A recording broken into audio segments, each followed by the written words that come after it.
सन्माननीय सदस्य जितेंद्र आव्हाड जी. अध्यक्ष महोदय, काय हे बघा, नाही, पण आपल्याला अध्यक्ष- रिप्लायला जवळपास पाऊण तास 1 तास लागेल. 5:30 वाजता गिलोटीन आहे, तोपर्यंत आपले जितके सदस्य बोलता येईल तेवढा आपण प्रयत्न करतोय. सर्वांनी सहकार्य करा. 5-5 मिनिटात जर पॉइंटेड विषय मांडले तर बरं होईल. अच्छा, ते शेअर करतो म्हणाले. अध्यक्ष महोदय, बोला.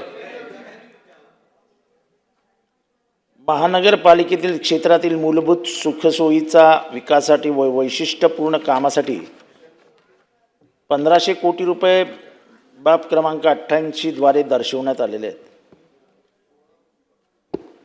या पैशाचं वाटप कसं होतं? नाही, नगर विकासला काय पैशाची कमीच नसते, त्याची काय काळजी करू नका. पण आता थोडंसं घर्षण दिसतं आजकाल, कारण का सोडताना कमी सोडतात, ते चालू असतं. अध्यक्ष महोदय, पैशाचं वाटप म्हणजे आम्हाला अध्यक्ष महोदय काय मिळण्याचं काय म्हणजे आशाच राहिलेलं नाही. आम्ही फक्त असं बघतो, येत आहेत, ते जातात कुठे कळत नाही. अध्यक्ष महोदय, माझ्या मतदारसंघामध्ये पाण्याचा प्रश्न आ वासून उभा आहे. पावसाळ्याचे दिवस आहेत आणि पाणीच नाही. काल सगळ्या गरिबांनी मोर्चा काढला.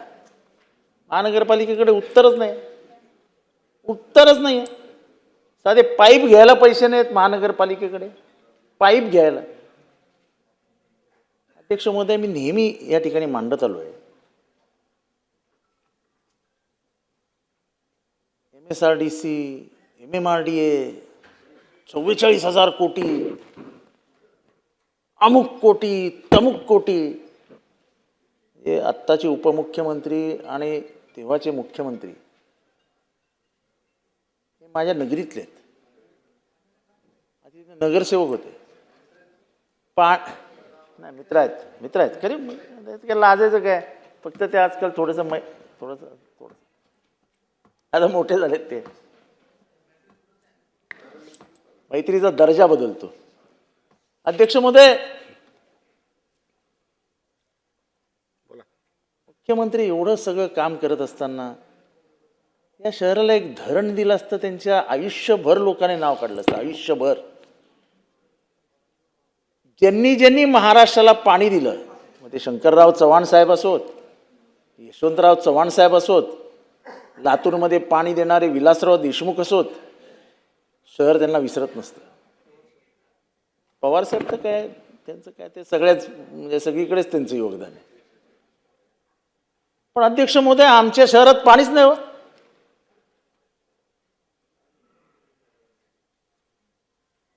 माझ्या इथे मी 4 वेळा सूचना मांडली मागच्या 3 अधिवेशनामध्ये, 4 वेगवेगळ्या माध्यमातून येतोच आहे पाण्याच्या प्रश्न.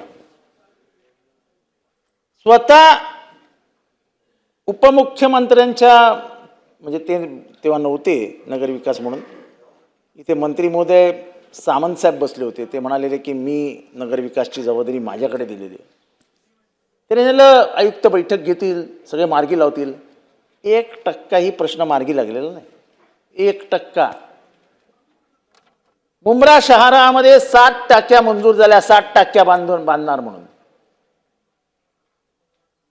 अधिकारी उत्तर काय देतात? कॉन्ट्रॅक्टर ऐकतच नाहीत. अरे, कॉन्ट्रॅक्टरच्या जीवावर महानगरपालिका चालते. करा ना ब्लॅकलिस्ट त्याला.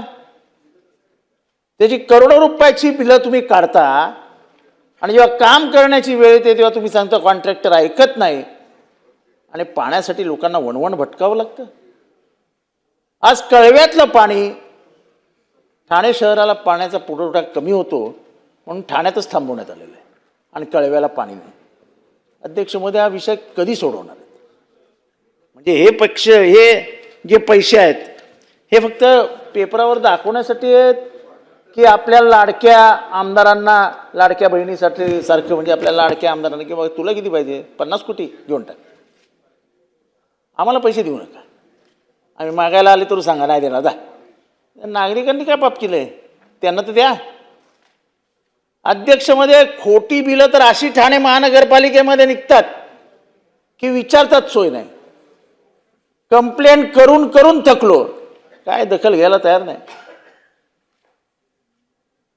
कोर्ट दररोज कानाखाली वाजवते, दररोज. इथे अनधिकृत इमारत आहे, तिथे अनधिकृत इमारत आहे.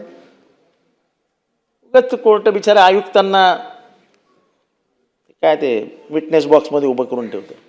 आयुक्तांची चुकी आहे. अध्यक्ष महोदय आपल्या कायद्याप्रमाणे अनधिकृत बांधकाम जिथे झालं तिथला एएमसी, तिथला डीएमसी, तिथला पोलीस अधिकारी यांची जबाबदारी नाही, यांची काहीच जबाबदारी नाही. अख्खं शहर अनधिकृत बांधकामाच्या विळख्याने वेढलं गेलंय. अख्खं शहर. ताई गेल्या आणि याच्याने पर्यावरणाचा ऱ्हास होतोय. ताई ताई जाऊ नका, 2 मिनिटं थांबा, बसा 2 मिनिटं. अच्छा अच्छा, जाऊन या मी थांबतो.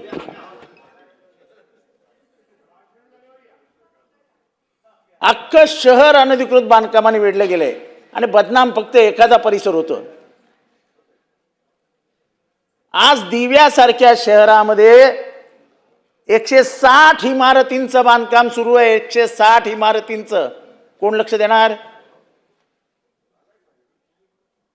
पार्किंग नाही, सीवरेज नाही, पाण्याचा सप्लाय नाही. मग चोरून पाणी घ्यायचं, लाईनी त्या सीवरेजच्या लाईनी खाडीत सोडून द्यायच्या.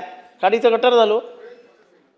आजपासून 20-25 वर्षापूर्वी तिथले जे स्थानिक आहेत, जे कोळी आगरी बांधव आहेत, ते असे जाळ्या टाकून मासे घेऊन यायचे.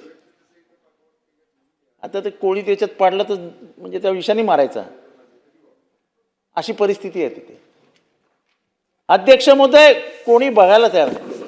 माझी उपमुख्यमंत्री महोदयांना विनंती आहे, तुमचं शहर आहे, या शहराने तुम्हाला मुख्यमंत्री पदापर्यंत पोहोचवलं. आपलं वजन आहे. आज अमित शहा असोत, अमित शहा साहेब असोत, नरेंद्र मोदी साहेब असो, आपल्या शब्दाला किंमत आहे. एखादा मोठा निधी घेऊन या ठाणे शहरासाठी. 2002 साली मी आणलेलं शाही धरण आजही पेंडिंग आहे.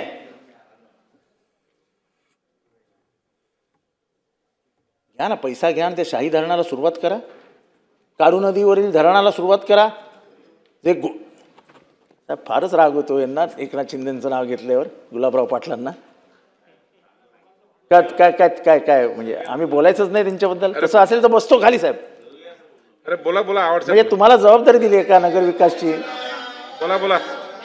फारच डिस्टर्ब होतात हे लोक, काय कळत नाही. चालतं, आमचे मित्र आहेत ते. असं गुलाबराव सोड. अध्यक्ष महोदय आणि खूप नाही साहेब, काय माहिती, एक प्रश्न गंभीर आहे. गुलाब जरा कोमजलेला दिसतो आजकाल. मी परवा त्यांच्या बाजूला बसलो होतो. गुलाबराव खरं सांगा, मी तुम्हाला विचारलं की नाही तुम्ही शांत शांत का आहात? म्हणाले जाऊ द्या, कशाला आता कशाला कोणाला अंगावर घ्यायचं, तुम्ही बघताय ना काय चालू आहे. हे आत्ता मला कळलं यार. नाही आत्ता कळलं मला. हे ते सारखे टोमणे मारतायत ना मला, त्याच्यावर ना मला कळलं की डाल में कुछ काला है.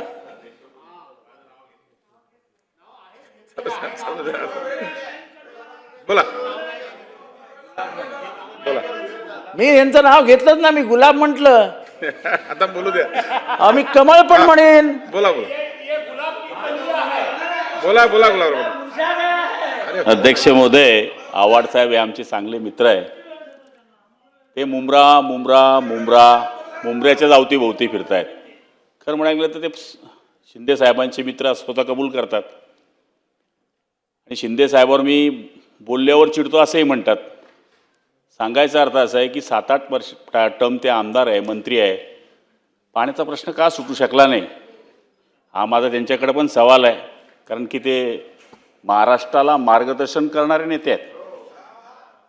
त्यामुळे मोदी साहेब आणि शहा साहेबांपर्यंत जाण्याची काही गरज नाही. आणि शिंदे साहेबांच्या वालीत बोलल्यानंतर मी तुम्हाला काहीच नाही म्हणलं, करूया असं बोललो. शेवटी साहजिक आहे, ते माझे नेते आहेत, त्यांच्यावर बोलल्यानंतर मी पण सहन करणार नाही, तुमच्या नेत्यावर कोणी बोललं तुम्ही सहन करणार नाही. आणि एकांतात झालेल्या गोष्टी तुम्ही पण मला काय बोलले, आमच्याही राष्ट्रवादीमध्ये काही खरं राहिलं नाही म्हणले. चला पुढे जाऊया, पुढे जाऊया. आहे की नाही? चला आवाज साहेब बोला, आवाज साहेब बोला. कन्क्लूड करा, कन्क्लूड करा, कन्क्लूड करा. कन्क्लूड करतो मी माझ्या. नाही ते ठीक आहे, ते चालतं. माझ्या इंटिग्रिटीबद्दल या जगात कोणाच्या बापाला शंका येऊ शकत नाही. कोणाच्या बापाला माझ्या निष्ठेविषयी शंका येऊ शकत नाही, कोणाच्या बापाला. ह्याच्यापेक्षा अधिक मला काय बोलायचं नाही. अध्यक्ष महोदय, एकनाथ शिंदे साहेबांवरती मी टीका केलेली नाही, कन्क्लूड अपेक्षा करा. व्यक्त केली आवाज आहे. साहेब कन्क्लूड करा. अध्यक्ष महोदय, मी आमदार आहे, 5-6 टर्मचा आमदार आहे. अहो, महानगरपालिका 40 वर्ष त्यांच्या हातात आहे. तुम्हाला सांगावी लागते हो साहेब, तुम्हाला सांगावी चला, conclude करा लागते. साहेब. जाऊ द्या. अध्यक्ष महोदय, माझ्याबद्दल त्यांनी शंका व्यक्त केली की मी 7-8 टर्मचा आमदार आहे. नाही, थोडंसं ज्ञान मलाही आहे. अध्यक्ष महोदय, महानगरपालिकेचं धरण बांधण्याचं काम महानगरपालिकेने करायला क्षेत्रात. शिवसेना आहे ना सत्तेत दादा, 92 सालापासनं 35 वर्ष होते ना ते दादा. अहो दादा, 35 वर्ष तुमची संस्था आहे ना. सन्माननीय सदस्य दिलीप बनकर.